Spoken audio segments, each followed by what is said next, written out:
नमस्कार। आज दोपहर न्यूज़ चैनल के विशेष कार्यक्रम आज का मुद्दा में हमारे बीच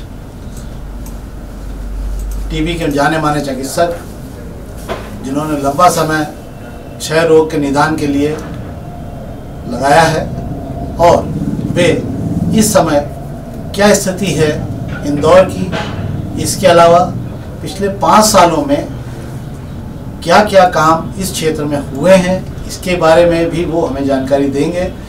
चूँकि 24 तारीख को विश्व क्षय दिवस है और बहुत बड़ी आबादी इसमें नुकसान उठा चुकी है, इसलिए हम ये चाहते हैं कि डॉक्टर अतुल खराटे जी का स्टूडियो में स्वागत भी है और हम ये भी जानना चाहेंगे कि उनके कार्यकाल में अभी जब से वो 3 साल से 4 साल से जब तक इसको महत्वपूर्ण तरीके से देख रहे हैं, क्या स्थिति है और क्या लाभ मरीजों को मिला है। और तीसरी चीज़ ये कि इंदौर इस समय क्षय के लिए या इस बीमारी के लिए किस स्थिति में खड़ा है। नवनीत, एक तो आपका धन्यवाद कि आपने एक महत्वपूर्ण मुद्दे पर चर्चा के लिए मुझे यहाँ बुलाया है। आप सभी जानते हैं कि क्षय रोग जो कि हमारी प्रमुख जन स्वास्थ्य समस्या है और आज देश में करीब जिसको हम कहते हैं कि 3 मिनट में 2 व्यक्तियों की इस बीमारी से अकाल मृत्यु भी हो रही है। और हमारा जो राष्ट्रीय क्षय नियंत्रण पुनरीक्षित राष्ट्रीय क्षय नियंत्रण कार्यक्रम है, उसका ये एक जिसको कहते हैं ऑब्जेक्टिव भी है कि ये जो हमारी इस बीमारी से जो मौतें हो रही हैं, जो आज की तारीख में 32 प्रति लाख हो रही हैं, उसको घटा के हमें 2 प्रति लाख करना है। और जो 217 प्रति लाख मरीज जो हमें खोजना रहते हैं, उसके लक्ष्य को भी हमें धीरे धीरे बढ़ाना है। और ये करना है हमें कि 2000 हमारा जो प्रमुख लक्ष्य है कि 2025 तक हम हमारे प्रदेश के साथ साथ हमारे देश को भी क्षय मुक्त बनाएं। ये हमारा जैसा कहते हैं कि हमारा ऑब्जेक्टिव है। और इस वर्ष विश्व क्षय दिवस जो है वो उसकी थीम ही है इट्स टाइम। ये हमारा सही समय है कि हम एक्शन करें और इस बीमारी से सिर्फ शासकीय स्तर पर नहीं, सामाजिक स्तर पर भी लड़ने की ज़रूरत है, क्योंकि ये हमारी, जैसे मैंने कहा कि ये मेडिको सोशल प्रॉब्लम है, तो हमें सबको मिलके इस लड़ाई से लड़ना है।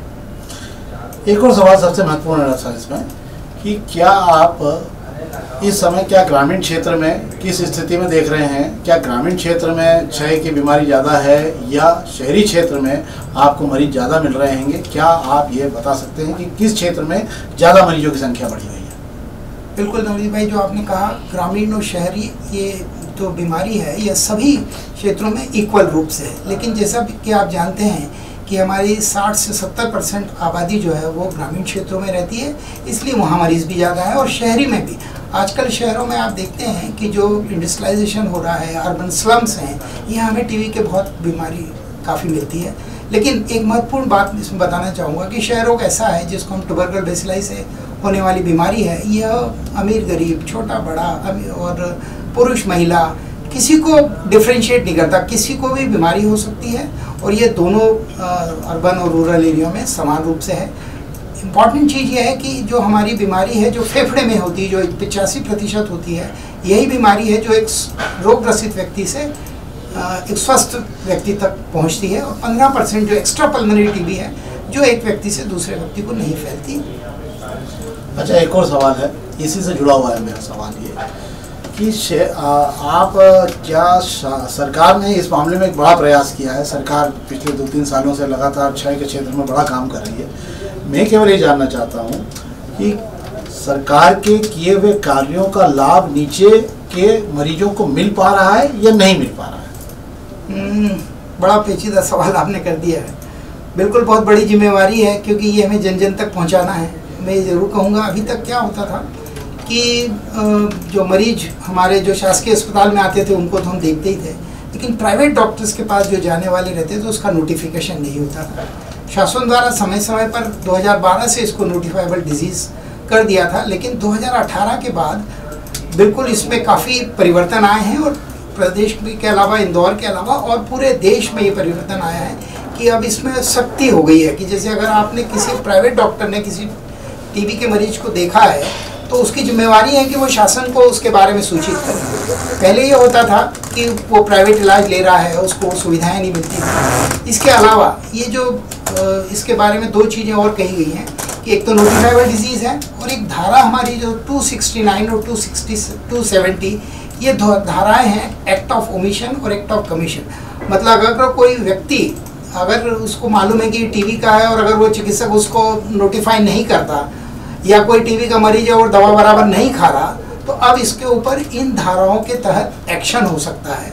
269 वो धारा है जिसमें कम से कम ज़्यादा से ज़्यादा 6 माह तक का जुर्माना और कारावास भी हो सकता है, लेकिन 270 धारा में 2 वर्ष के कारावास तक का भी प्रावधान रखा गया है। तो अब ये जरूरी हो गया और इसमें इसके परिणाम ये मिलने लगे कि अब हमारे पास प्राइवेट नोटिफिकेशन भी काफ़ी बढ़ गया, लेकिन अभी इसमें और ज़्यादा बढ़ने की ज़रूरत है। एक और चीज़ सरकार द्वारा महत्वपूर्ण की गई है ये कि अगर कोई प्राइवेट डॉक्टर अगर अपने पेशेंट को नोटिफाई करता है तो उसको 500 रुपये नोटिफिकेशन के भी मिलते हैं, और अगर वो उसको 6 महीने या जो भी उसका इलाज की अवधि है उसका आउटकम भी दे देता है तो एडिशनल 500, मतलब ये मान के चलें कि प्राइवेट चिकित्सक को 1000 रुपये की राशि शासन द्वारा दी जाती है। इसके अलावा जो मरीज हैं, चाहे वो हमारे शासकीय अस्पताल में आ रहे हैं या प्राइवेट की चिकित्सा ले रहे हैं, अगर टीबी की दवा खा रहे हैं तो अप्रैल 2018 के बाद से उनको पोषण आहार के लिए 500 रुपये प्रति माह, जब तक उसका इलाज न खत्म हो तब तक उसको 500 रुपये प्रति माह शासन द्वारा दिया जा रहा है। ये 2 चीज़ें जो हैं बहुत महत्वपूर्ण हैं। एक और महत्वपूर्ण चीज़ बताना चाहूँगा कि हमारे यहाँ 2018 से ही यूनिवर्सल डीएसटी भी लागू की गई है। यूनिवर्सल डीएसटी के बारे में चिकित्सकों को मैं आपके माध्यम से बताना चाहूँगा कि जो भी आपका क्षय रोगी है, अगर उसकी डायग्नोसिस की गई है तो डायग्नोसिस के समय ही उसको मरीज को ये पता होना चाहिए कि वो ड्रग सेंसिटिव टीबी से ग्रसित है या ड्रग रेजिस्टेंस है, और अगर ड्रग रेजिस्टेंस है तो उसका फर्स्ट लाइन ड्रग का कल्चर एवं सेकंड लाइन ड्रग का कल्चर भी निःशुल्क उपलब्ध है और सभी मरीजों के लिए उपलब्ध है। डॉक्टर साहब, आप तो एलर्जी के भी स्पेशलिस्ट हैं और निश्चित रूप से रंग पंचमी आ रही है और रंगों का त्यौहार भी है, और निश्चित यहाँ इंदौर तो रंग पंचमी बहुत धूमधाम से बनती है। इसी के साथ में मैं सोचता हूँ संक्षेप में आप ये भी बता दें कि क्या सुरक्षा के इंतजाम रंगों का त्यौहार मनाने से पहले अपने आप के और चेहरे को बचाने के लिए, शरीर को बचाने के लिए क्या प्रकार की सुरक्षा कर लेना चाहिए ताकि आप अपने आप को सुरक्षित रख सकें? बिल्कुल, आपका सही सवाल है। देखिए, हम लोग जो रंगों का, और मुझे ये भी ज्ञात हुआ है कि आपने एक पहल शुरू की कि होली के टाइम हम लकड़ी कलजाना और कंडे जलाने के लिए शायद आपने कहा था। बड़ा अच्छा आपका सजेशन है और मुझे लगता है इंदौर एक ऐसा शहर है जो जैसे कहते हैं ना कि हमारी स्वच्छता में नंबर 1 है, ट्रैफिक में भी बात चल रही है और हम भी चाहते हैं कि हमारा इंदौर स्वच्छ, स्वस्थ एवं क्षय मुक्त बने। तो जो आपने सवाल किया, रंग पंचमी हमारे यहाँ काफ़ी धूमधाम से मनाई जाती है, ये हमारी संस्कृति है।